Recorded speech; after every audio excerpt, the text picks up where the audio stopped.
لا تنسوا الإعجاب بالفيديو والاشتراك في القناة.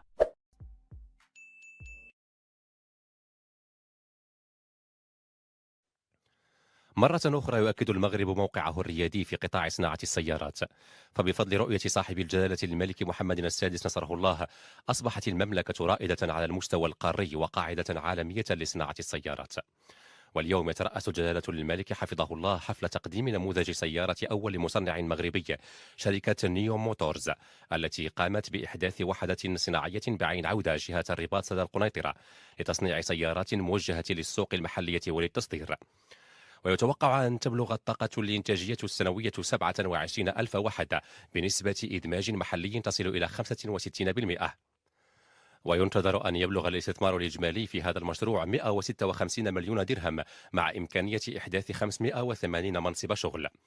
وكانت الوكالة الوطنية للسلامات الطرقية قد منحت في فبراير 2023 المصادقة النهائية للمركبة الأولى، وأشرفت المقاولة على إطلاق السلسلة الأولية للإنتاج.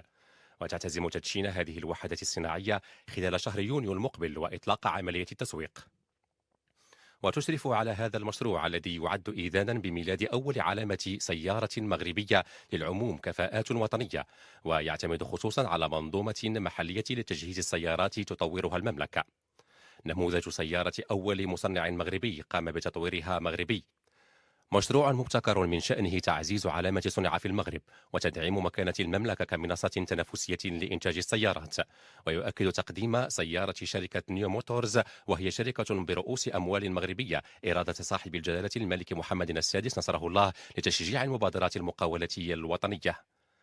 وبهذه المناسبة وشح صاحب الجلالة الملك محمد السادس نصره الله السيد نسيم بالخياط المؤسس المدير لشركة نيو موتورز بوسام الكفاءة الفكرية.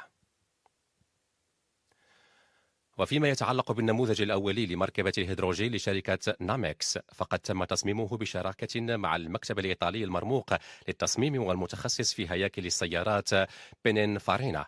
وقد تم إبداع التصميم الداخلي للمركبة من طرف كفاءات مغربية، وسيتم تزويد نموذج مركبة الهيدروجين النفعية بالهيدروجين بواسطة خزان مركزي سيتم تعزيزه ب6 كبسولات قابلة للإزالة، مما سيمكن من تأمين قدرة مهمة للبطارية وتسهيل شحن الهيدروجين في بضع دقائق. ويضع هذا المشروع الرائد المغرب في صلب الدينامية المتجددة على المستوى العالمي الرامية إلى تطوير أشكال جديدة للنقل تجمع بين النجاعة واحترام البيئة.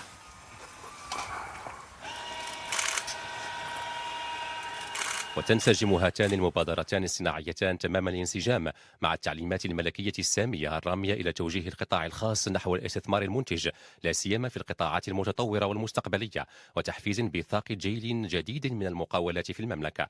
كما يكرس هذان المشروعان الرؤية المستنيرة لجلالة الملك بخصوص التنمية المستدامة وتعزيز الطاقات المتجددة، لا سيما في قطاع الهيدروجين الأخضر الواعد.